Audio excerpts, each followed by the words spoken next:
தமிழகத்தினுடைய முதலமைச்சர் ஐயா மு.க. ஸ்டாலின் அவர் கையில் இந்திய வரைபடத்தை கொடுத்து மணிப்பூர் மேப்பை தொட்டு காட்டு, நான் காலைல அரசியல் விட்டு போயிடுறேன். மணிப்பூர் எங்க இருக்குன்னே தெரியாது, சத்தியமா தெரியாது. ஒரு பெண்ணை கொடுத்து மார்க் பண்ண சொல்லுங்க, தெரியாது. Armed forces special powers act அந்த சட்டத்தை எடுக்க வேண்டும் என்பதற்காக அங்கிருந்த தாய்மார்கள் எல்லாம் ஆடையை கலட்டி விட்டு ரோட்டில் நடந்து போனாங்க காங்கிரஸ் ஆட்சி காலத்தில். இந்த நிகழ்வுக்கு வந்திருக்கக்கூடிய எல்லா இஸ்லாமிய சொந்தங்களுக்கும் இந்த நேரத்தில் என்னுடைய நெஞ்சார்ந்த நன்றிகளை தெரிவித்துக் கொள்கின்றேன். அன்பு சொந்தங்களே, எனக்கு 5 நிமிடம் நேரம் இருக்கு பேசுறதுக்கு. 5 நிமிடம் பேச முடியுங்க. 6:26 நாம் நோன்பு திறக்க வேண்டும். மிக முக்கியமாக பாரதிய ஜனதா கட்சியினுடைய தலைவர்கள் பேசுவதை விட நம்முடைய கட்சி சார்பாக நம்முடைய முன்னாள் ஆளுநர், முன்னாள் மாநில தலைவர் அக்கா தமிழிசை சவுந்தரராஜன் அவர்கள் மிக சிறப்பாக பேசியிருக்கிறாங்க. நம்முடைய கொள்கை என்ன, தனிப்பட்ட முறையில் ஆளுநராக எப்படி அவங்க ஒரு நோன்பு திறப்பு விழாவை நடத்தினாங்க. ஆனால் நாங்கள் தனித்தனியாக பேசுவதை விட கூட்டணி கட்சியினுடைய தலைவர்கள் இங்க பேசுவதுதான் ஒரு பெரிய பாக்கியமான கருதுறேன். தலைவர்கள் எல்லோரும் இன்னைக்கு தேசிய ஜனநாயக கூட்டணியில பாரத பிரதமர் நரேந்திர மோடி ஐயா அவருடைய தலைமையை ஏற்றுக்கொண்டு பயணம் செய்து கொண்டிருக்கின்றார். எல்லா கட்சியிலும் சிறுபான்மை தொண்டர்கள் தலைவர்கள் இருக்கின்றார்கள். சிறுபான்மை மக்களுக்காக மேடையில் இருக்கக்கூடிய எல்லா தலைவர்களும் உழைத்துக் கொண்டிருக்கின்றார்கள். அதில் எந்த மாற்று கருத்தும் இல்லைங்க ஐயா. இன்னைக்கு பாரதிய ஜனதா கட்சியோ மேடையில் இருக்கக்கூடிய நம்முடைய அன்பு தலைவர்களோ நாங்க நம்முடைய சிறுபான்மை மக்களுக்கு என்ன செய்தோம் அப்படிங்கறத ஆதாரப்பூர்வமாக சொல்ல முடியும். ஆனா சிறுபான்மை மக்களுக்கு எதிரி என்று நம்மை சொல்லக்கூடிய திராவிட முன்னேற்ற கழகத்தில் நீங்க ஒரு 2 பாயிண்ட் சொல்லுங்க, சிறுபான்மை மக்களுக்காக என்ன பண்ணிருக்கீங்கன்னு கேட்டு பாருங்க. உதாரணத்திற்கு சிறுபான்மை மக்கள் அதிகமாக வாழக்கூடிய மாவட்டத்தில் பாரத பிரதமருடைய வீடு கட்டும் திட்டத்தில் சராசரியாக இன்னைக்கு 31% வீடுகள் சிறுபான்மையின மக்களுக்கு இந்தியாவில் போயிட்டு இருக்குது. இதுல ஆதாரத்தின் அடிப்படையில் நம்ம சொல்லலாம். திராவிட முன்னேற்ற கழகத்தை போல நம்முடைய முதலமைச்சர் ஐயா ஸ்டாலின் அவர்களை போல இஃப்தார் நோன்பு திறக்கக்கூடிய நிகழ்ச்சியில மட்டும்தான் சிறுபான்மை மக்களுக்கு பக்கத்தில் உட்கார்ந்து உங்களுடைய பாதுகாவல் வாங்க பேசுவாங்க. மற்றபடி 4 ஆண்டு காலம் அவங்களுடைய ஆட்சியில எந்த விதமான விஷயமே இருக்காது. அதே போல பாரத பிரதமருடைய முத்ரா கடன் வாங்கக்கூடிய திட்டம், முத்ரா கடன் திட்டத்தில் 32 லட்சம் கோடி ரூபாய் இன்னைக்கு மக்களுக்கு கடனாக கொடுக்கப்பட்டிருக்கிறது. அதிலே 36% அந்த திட்டத்தில் சிறுபான்மை மக்கள் பயனடைந்திருக்கின்றார்கள். முத்ரா கடன் திட்டத்தில் பாரத பிரதமருடைய விவசாய கௌரவ நிதி திட்டத்தில் 33% சிறுபான்மையர்கள். பாரத பிரதமருடைய உஜ்வாலா திட்டத்தில் 37% சிறுபான்மை மக்கள்.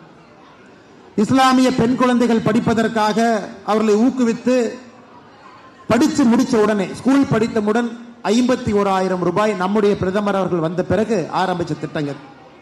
இதை மாதிரி நான் சொல்லிக்கிட்டே போலாம்.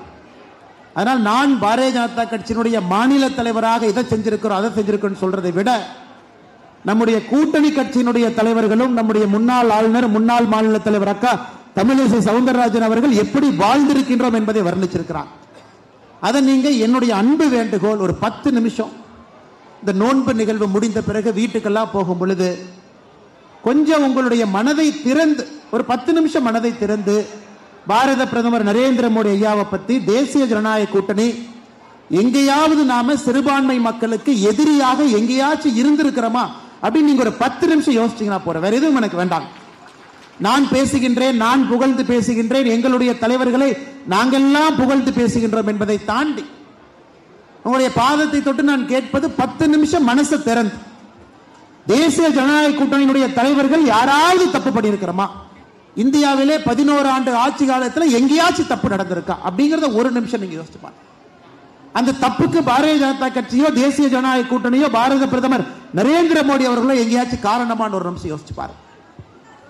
எனக்கு 20 நாடுகள் அதனுடைய உயர்ந்த விருதை பாரத பிரதமர் கொடுத்திருக்கிறாங்க. 20 நாடுகள். ஆனா எத்தனை பேருக்கு தெரியும், அதுல 7 இஸ்லாமிய நாடுகள் தன்னுடைய உயரிய விருதை பாரத பிரதமர் கொடுத்திருக்கிறாங்க. எத்தனை பேருக்கு தெரியும்?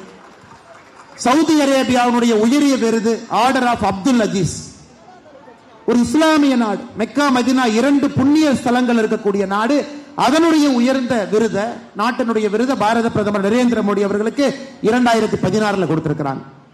ஆப்கானிஸ்தான் நாட்டினுடைய உயர்ந்த விருது state order of Ghazi Amir Amanullah Khan 2016 Bharat பிரதமர் நரேந்திர மோடி அவங்களுக்கு கொடுத்திருக்கிறாங்க.